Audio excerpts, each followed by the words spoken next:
हमारे आज अर्नेस्ट मायर के बारे में पढ़ेंगे। इनका जन्म हुआ था 5 जुलाई को 1904 in Kempten, Germany. Ernest Mayr is the Harvard University evolutionary biologist who has been called the Darwinian of 20th century. इसमें यही इम्पॉर्टेंट है कि उसमें पूछा जा सकता है कि अर्नेस्ट मायर को डार्विन ऑफ 20th सेंचुरी कहा जाता था, तो इसको इस तरह क्वेश्चन बना सकते हैं कि किनको कहा जाता था डार्विन ऑफ 20th सेंचुरी। तो उसमें हमें आंसर देना पड़ेगा अर्नेस्ट मायर को। Was one of the 100 greatest scientist all time. इसमें कहा जा रहा है कि ये हमेशा, जैसे जो 100 ग्रेट साइंटिस्ट का हम नाम लेंगे तो उसमें एक नाम इनका भी आएगा, अर्नेस्ट मायर जी का।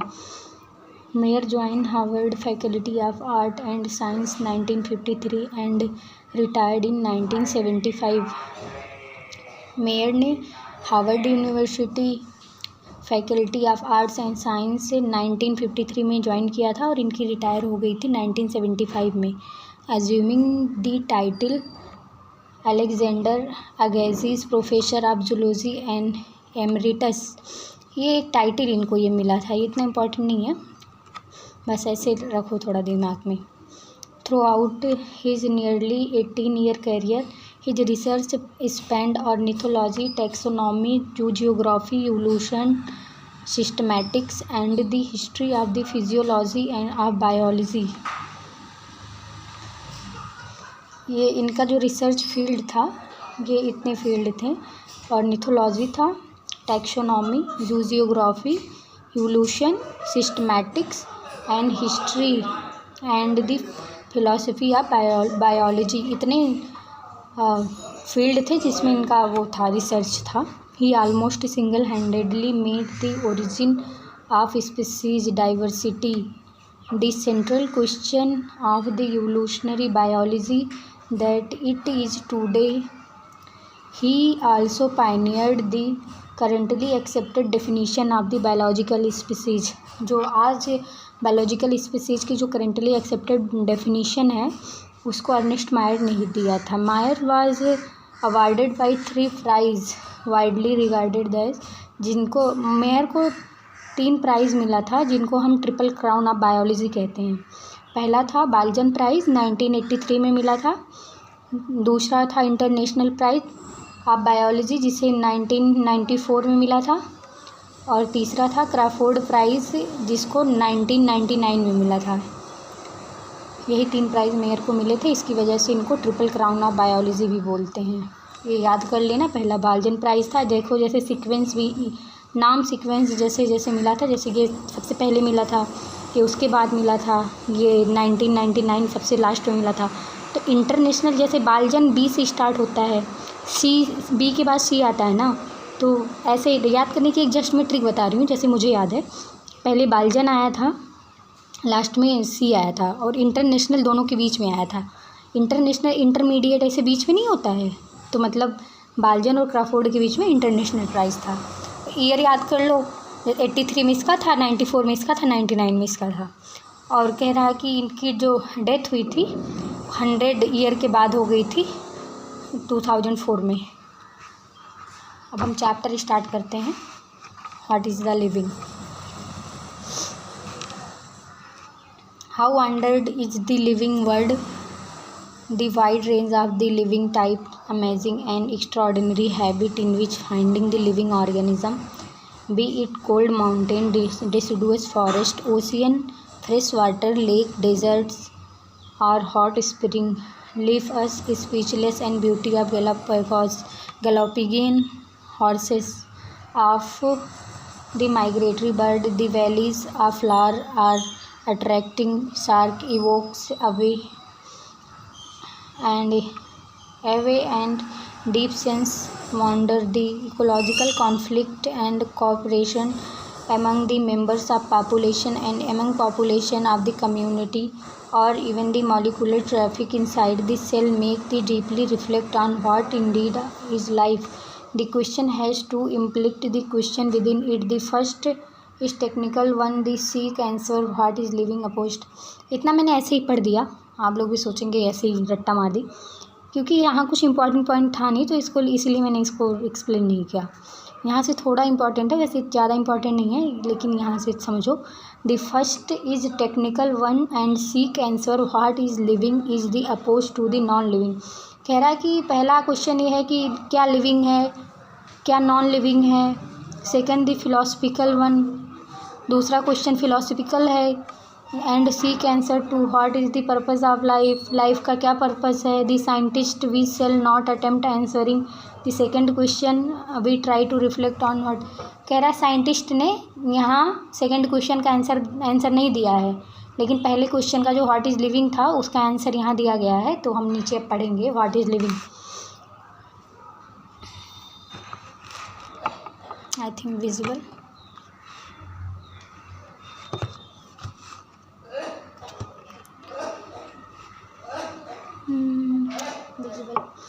When we try to define living, we conventionally look for the distinctive characteristic exhibited by living organism। कह रहा है जब हम लिविंग को डिफ़ाइन करने की कोशिश करते हैं तो हम ऐसे कैरेक्टरिस्टिक को देखते हैं जो लिविंग ऑर्गेनिज्म में पाया जाता है, जैसे growth, reproduction, ability to sense environment and mount a suitable response come to our mind immediately as a unique feature of the living organism. कह रहा है जो लिविंग ऑर्गेनिज्म है वो ग्रोथ करता है, रिप्रोडक्शन करता है, उसमें एबिलिटी होती है अपने इन्वायरमेंट को सेंस करने की। मतलब यही जो होता है कि हमारे इन्वायरमेंट में क्या है, गर्म है, ठंडा है, ह्यूमिडिटी है, हम इस सेंस कर पाते हैं ना। तो वही कह रहा है कि ये लिविंग की कैरेक्टरिस्टिक फीचर होती है। और इसमें ये कह रहा है कि कहाँ पहुँची थी यार, sense environment suitable for the mind living organism one add. ये जो रिस्पॉन्स दिया है, हाँ ये मैं ढूंढ रही थी, ये जो रिस्पॉन्स वर्ड दिया है, जैसे रिस्पॉन्स का मतलब होता है कि जैसे मैंने यहाँ मेरी उंगली है, ठीक है, तो मैंने यहाँ ऐसे इसको चुभाया पेन को, तो मुझे पेन हो रहा है ना, तो मेरा मन करेगा कि मैं इसे हाथ हटा लूँ। तो ये रिस्पॉन्स है, इस पेन के प्रति ये मेरे हाथ का रिस्पॉन्स है। तो ये लिविंग ऑर्गेनिज्म में होता है। किसी जैसे पत्ते को आप टच करते हो वो भी रिस्पॉन्स शो करता है। जैसे छुई मुई का पौधा होता है, आप उसकी पत्ती को टच करो वो सब सिकुड़ने लगता है, वो भी एक तरह का रिस्पॉन्स ही है। तो वही है रिस्पॉन्स, ये सब लिविंग ऑर्गेनिज्म में पाया जाता है। One can add a few more feature like metabolism. कह रहा है इसमें जैसे कुछ और फीचर ऐड कर सकते हैं लिविंग ऑर्गेनिज्म में, जैसे मेटाबॉलिज्म एक फीचर है। Ability to sense self replicate. कह रहा है कि जो कुछ ऐसे लिविंग ऑर्गेनिज्म होते हैं जो सेल्फ रेप्लिकेट भी करते हैं, सेल्फ ऑर्गेनाइज भी करते हैं। Interact and emergence to this list. जो इंटरेक्ट और इमरजेंस होते हैं, मिलजुलते, इंटरेक्शन मतलब होता है मिलना। Let us try to understand each of these. चलो इसको हम समझते हैं हर किसी को। All living organism grow. सारे लिविंग ऑर्गेनिज्म ग्रो करते हैं। Increase in mass and increase in number of individual are twin characteristic of growth. Mass का बढ़ना और नंबर का बढ़ना दो कैरेक्टर हैं ग्रोथ के। इसमें ऐसे पूछ लेगा कि ट्विन कैरेक्टरिस्टिक ऑफ ग्रोथ क्या है, तो हमको बताना पड़ेगा increase in number, increase in mass. A multi cellular organism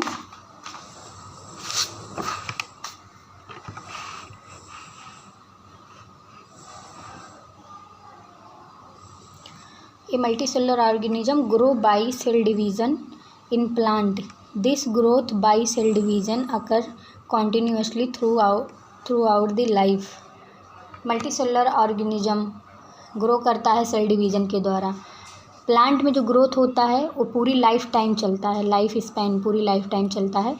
animal this growth is seen up to certain age. लेकिन एनिमल में जो होता है ये एक सर्टेन एज तक ही चलता है ग्रोथ। प्लांट में लाइफ टाइम चलता है, एनिमल में सर्टेन एज तक ही चलता है। However cell division occur in certain tissue to replace lost cell.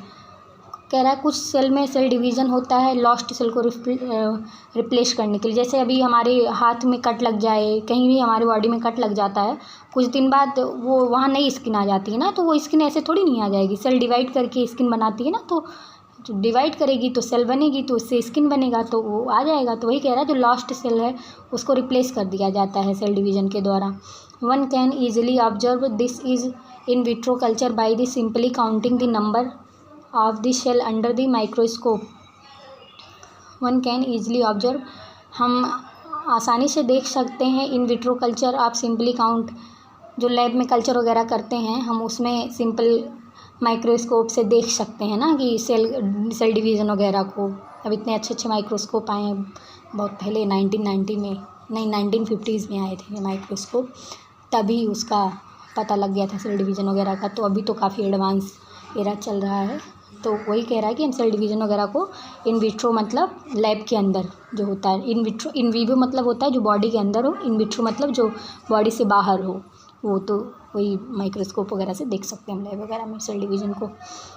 In majority of higher animal and plant, कह रहा है ज़्यादातर एनिमल और प्लांट में growth and reproduction, higher animal इसको ध्यान देना है, higher animal, majority of higher animal and plant में growth and reproduction are mutually exclusive event, exclusive event होता है। हायर मेजॉरिटी ऑफ, एक मेजॉरिटी का ध्यान देना है, एक हायर का। Majority of higher animal and plant में growth and reproduction are mutually exclusive event, mutually exclusive event होता है। One must remember that increase the body mass is considered at growth. अगर हम ध्यान देते हैं कि इंक्रीज इन बॉडी मास अगर हम ग्रोथ को कंसीडर करते हैं तो non living object also can grow if we take increase the body mass. कह रहा है कि अगर हम क्राइटेरिया लेते हैं ग्रोथ का इंक्रीज इन मास तो उसके हिसाब से तो नॉन लिविंग ऑर्गेनिज्म भी ग्रो करते हैं इंक्रीज इन मास के हिसाब से। जैसे माउंटेन हो, बोल्डर्स हो, सैंड माउंट हो, कोई भी, जैसे रेत का टीला हो या फिर कोई भी माउंटेन पहाड़ हो, उस पर धीरे धीरे धूल जमेगा या कुछ भी घास उगेगी, कुछ भी होगा तो उसका मास तो बढ़ेगा ना। तो वही कह रहा है कि इंक्रीज इन मास अगर लेंगे तो नॉन लिविंग ऑर्गेनिज्म भी ग्रो करते हैं। हाँ ठीक है, ग्रो करते हैं। However this kind of the growth exhibit in non living object by accumulation of material on the surface. वही कह रहा है कि जब सरफेस में मटेरियल एक्यूमुलेट होगा तो ग्रोथ हो जाएगा नॉन लिविंग का भी। In living organism growth is a from inside. कह रहा है कि जो लिविंग ऑर्गेनिज्म होता है उसमें ग्रोथ अंदर से होता है, इनसाइड होता है, बॉडी के अंदर से ग्रोथ होता है लिविंग ऑर्गेनिज्म में। Growth therefore can not be taken as a definite property of living organism. ये कह रहा है कि जैसे जो ग्रोथ है, ग्रोथ को हम डिफाइनिंग प्रॉपर्टी नहीं ले सकते लिविंग ऑर्गेनिज्म का। डिफाइनिंग प्रॉपर्टी वो होता है जैसे जो केवल और केवल लिविंग ऑर्गेनिज्म में हो, नॉन लिविंग उसका वो नहीं शो करें, बस लिविंग ऑर्गेनिज्म ही शो करें तो वो डिफाइनिंग प्रॉपर्टी होती है, कैरेक्टरिस्टिक या डिफाइनिंग प्रॉपर्टी होती है। तो इसमें तो नॉन लिविंग भी कर दिया ग्रोथ, शो है ना, कर दिया ना। यहाँ हमने पढ़ा माउंटेन बोल्डर्स वगैरह धूल वगैरह एक्यूमुलेट करके ग्रोथ कर देते हैं, मास बढ़ जाता है। तो इसीलिए हम ग्रोथ को डिफाइनिंग प्रॉपर्टी नहीं लेंगे। कैरेक्टरिस्टिक फीचर ले सकते हैं लिविंग का कि हाँ ग्रोथ है, लेकिन हम उसको डिफाइनिंग प्रॉपर्टी नहीं ले सकते हैं, ठीक है। Condition under we taken can observe all living organism have to explain then the understand the characteristic living system. ये dead organism do not grow, ये सब उतना इम्पॉर्टेंट नहीं है, लेकिन ये है कि जो डेड ऑर्गेनिज्म होता है, मरे हुआ ऑर्गेनिज्म, वो ग्रोथ नहीं कर सकता। हाँ, अब मरा हुआ ऑर्गेनिज्म तो समझ लो नॉन लिविंग हो गया ना, लेकिन वो ग्रोथ थोड़ी नहीं कर सकता। जब कोई चीज़ मर जाता है तो उसका डिग्रेडेशन स्टार्ट हो जाता है ना, माइक्रोब और बैक्टीरिया, फंजाई, सब कुछ जो भी है सब मिलकर उसको डाइजेस्ट करने लगते हैं, खाने लगते हैं, मिट्टी बनने लगता है। देखते होगे ना, एक पत्ती गिरा उसको डाइजेस्ट कर दिया केचुआ वगैरह तो मिट्टी बन गया। तो नॉन लिविंग नहीं ग्रो करेगा, सॉरी डेड ऑर्गेनिज्म नहीं ग्रो करेगा, नॉन लिविंग तो कर सकता है। अब हम रिप्रोडक्शन के बारे में पढ़ेंगे। I think visible. अब रिप्रोडक्शन के बारे में हम पढ़ेंगे। Reproduction like wise is a characteristic of living organism. In multicellular organism reproduction refer to production of progeny possessing feature more or less similar to those parent invariably. जो important होगा उसको मैं हाईलाइट करूँगी, क्योंकि लिखा तो बहुत कुछ है, क्वेश्चन हर जगह से नहीं आता है, नहीं बनता है, बट जो इम्पॉर्टेंट है उसको मैं अच्छे से एक्सप्लेन करूँगी। In multicellular organism reproduction refer to a production of progeny possessing feature more और less similar to those parent. कह रहा मल्टीसेलुलर ऑर्गेनिज्म में जब रिप्रोडक्शन होता है, जिसे हिंदी में आई थिंक प्रजनन बोलते हैं, अगर गलत होगा तो बताना क्या होता है हिंदी में रिप्रोडक्शन का। प्रोडक्शन ऑफ प्रोजेनी, कह रहा जब रिप्रोडक्शन होता है तो प्रोजेनी मतलब बच्चे बनते हैं, तो मोर और less similar to those parent, थोड़ा या ज़्यादा सिमिलर पेरेंट की तरह ही होता है। जैसे हम लोग बच्चे हैं अपने, जब हम लोग छोटे होते हैं, बॉर्न होते हैं, तब लोग बोलते नहीं है कि नाक मम्मी जैसी है, कान पापा जैसा है। मतलब ये जो सिमिलरिटी है पेरेंट्स के ही तरह ही होता है ना। तो वही कह रहा है कि मोर और लेस सिमिलर अपने पेरेंट की तरह ही होता है। Invariably and implicitly we refer to sexual reproduction organism reproduce by asexual means also. कह रहा है सेक्सुअल रिप्रोडक्शन भी होता है और जो ऑर्गेनिज्म होता है एसेक्सुअल के द्वारा भी रिप्रोड्यूस करता है। Fungi multiply and spread easily due to millions of asexual spore.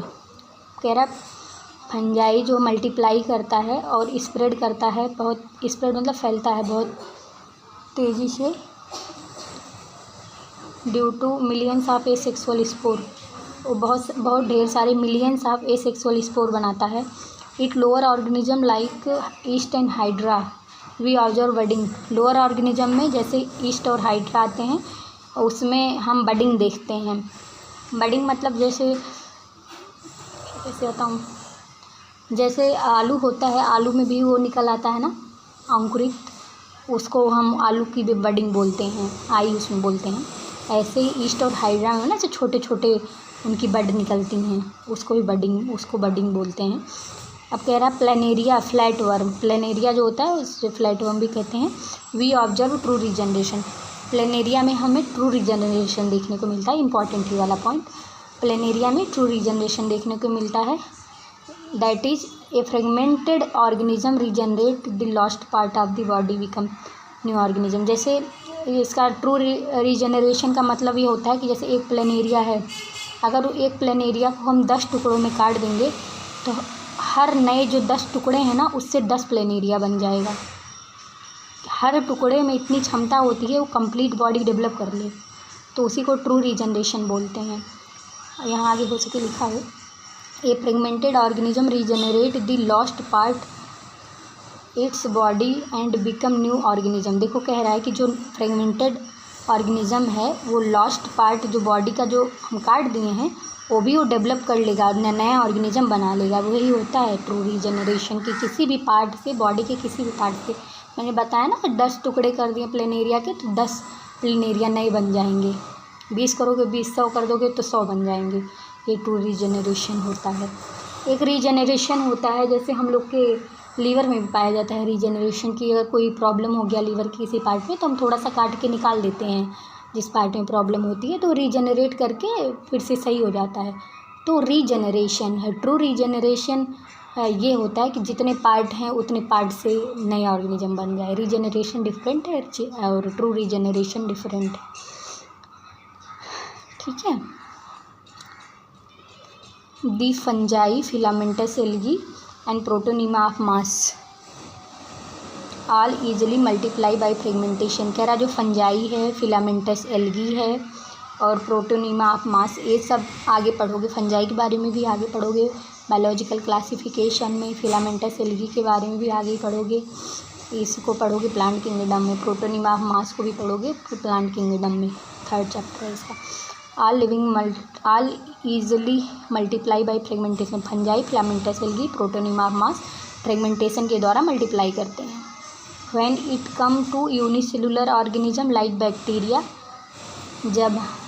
when it come to unicellular organism like bacteria, unicellular algae, amoeba, reproduction। कह रहा जब हम यूनिसेलुलर ऑर्गेनिज्म के बारे में आते हैं, रिप्रोडक्शन को बताते हैं यूनिसेलुलर ऑर्गेनिज्म के बारे में, तो जो रिप्रोडक्शन है और ग्रोथ है ना वो एक दूसरे का सिनोनिमस हो जाता है। जैसे यूनिसेलुलर ऑर्गेनिज्म में बैक्टीरिया, एल्गी, अमीबा ये सब है। जब इसके ग्रोथ और रिप्रोडक्शन की बात करते हैं एक दूसरे के सिनोनिमस होते हैं। पर्यायवाची आई थिंक होता है सिनोनिमस का Hindi, I don't know. Increase in number of cell we have already defined growth है as equivalent to increase in cell number और मास। वही कह रहा है इसके बारे में जो आगे हम पढ़ चुके थे। Increase in number, increase in mass growth के क्राइटेरिया थे ना।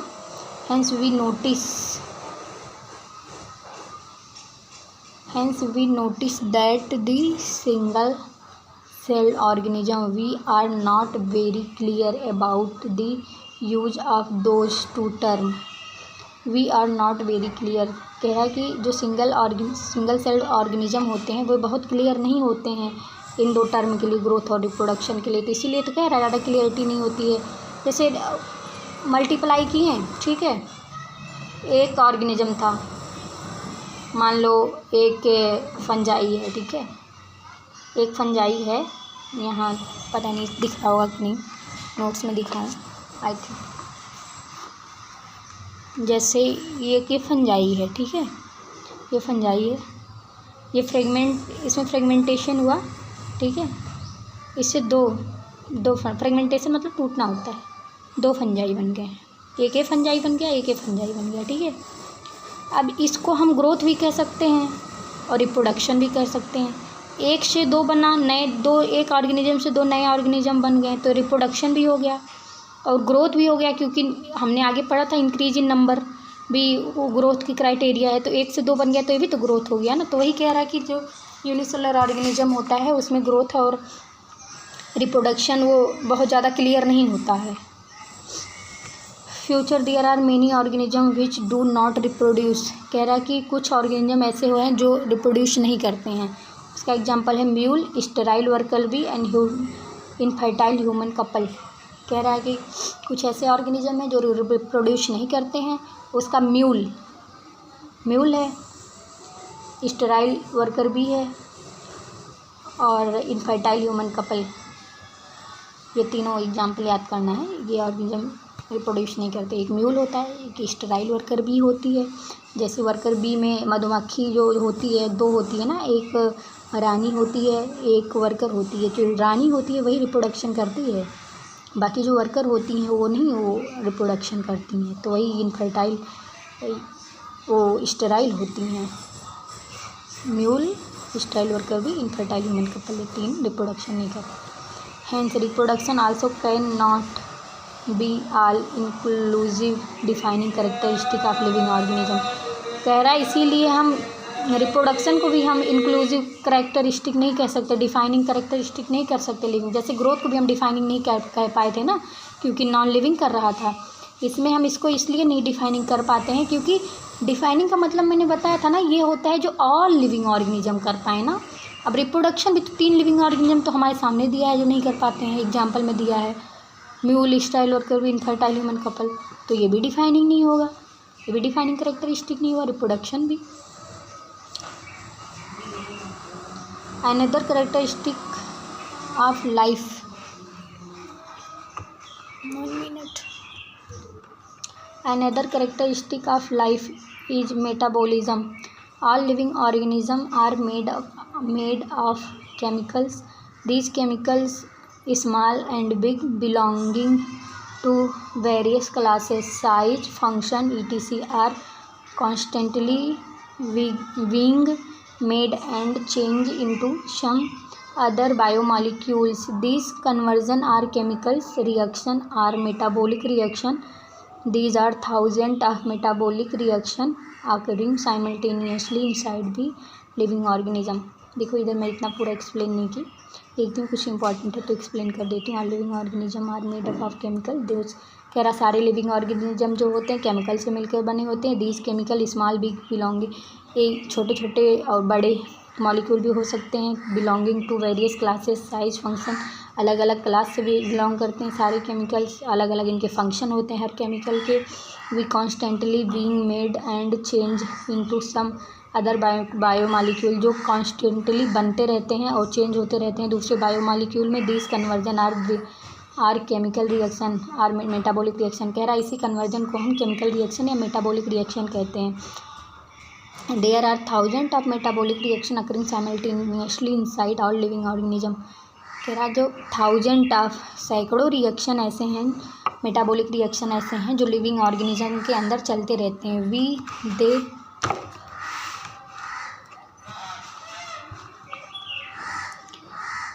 दे यूनिसेलुलर और मल्टी सेलुलर, चाहे वो यूनिसेलुलर हो या मल्टी सेलुलर, सब में केमिकल रिएक्शन चलती रहती है। All plant, animal, fungi and microbe exhibit metabolism. सारे प्लांट, एनिमल और फंजाई एंड माइक्रोब जो होते हैं वो एग्जिबिट करते हैं मेटाबॉलिज्म को। जितने भी प्लांट होते हैं, एनिमल होते हैं, फंजाई, माइक्रोब, सब एग्जिबिट करते हैं मेटाबॉलिज्म, मतलब सारे लिविंग इसमें एग्जिबिट करते हैं metabolism. The sum total of all chemical reaction occurring in our body in metabolism. कह रहा sum total of all chemical reaction, जितने भी केमिकल रिएक्शन हमारी बॉडी में होते हैं सबको हम मेटाबॉलिज्म बोलते हैं। जितने भी केमिकल रिएक्शन हमारी बॉडी में होते हैं, sum total of all chemical reaction occurring in our body, उसे हम मेटाबॉलिज्म कहते हैं। No non living object exhibit metabolism. कह रहा कोई भी नॉन लिविंग ऑब्जेक्ट ऐसा नहीं है जिसमें मेटाबॉलिज्म हो। Metabolic reaction can be demonstrated outside the body self free system. कह रहा मेटाबॉलिक रिएक्शन को आउटसाइड द बॉडी के आउटसाइड सेल्फ फ्री सिस्टम में भी हम कर सकते हैं। कैन भी लिखा है ना, कर सकते हैं। And isolated metabolic reaction outside the body of organism performed in a test tube neither a living thing nor non living thing. कह रहा जो मतलब मेटाबॉलिक रिएक्शन हम बॉडी के बाहर करते हैं टेस्ट ट्यूब के अंदर, वो ना तो लिविंग होता है, नाइदर लिविंग, ना तो लिविंग होता है ना तो नॉन लिविंग होता है। Hence while metabolism is a defining feature of all living organism without exception. कह रहा है मेटाबॉलिज्म जो है ये डिफाइनिंग फीचर होगा लिविंग ऑर्गेनिज्म का बिना किसी एक्सेप्शन के, क्योंकि देखो नॉन लिविंग तो करता ही नहीं है, यहाँ लिखा है नॉन लिविंग तो है, उसमें मेटाबॉलिज्म होता ही नहीं है, और सारे जितने लिविंग ऑर्गेनिज्म सब में मेटाबॉलिज्म होगा, तो इसीलिए इसका कोई एक्सेप्शन नहीं है, तो इसीलिए इसको डिफाइनिंग फीचर बोलेंगे।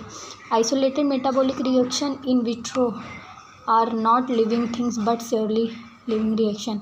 कह रहा है जो आइसोलेटेड मेटाबॉलिक रिएक्शन हम करवाते हैं, इन विट्रो लिखा है, जो बॉडी के बाहर करवाते हैं, वो नॉट लिविंग, वो लिविंग तो नहीं है, नॉट लिविंग थिंग तो नहीं है, लेकिन लिविंग रिएक्शन है। वो कोई लिविंग चीज़ नहीं है लेकिन वो लिविंग रिएक्शन है, ये चीज़ कह रहा है।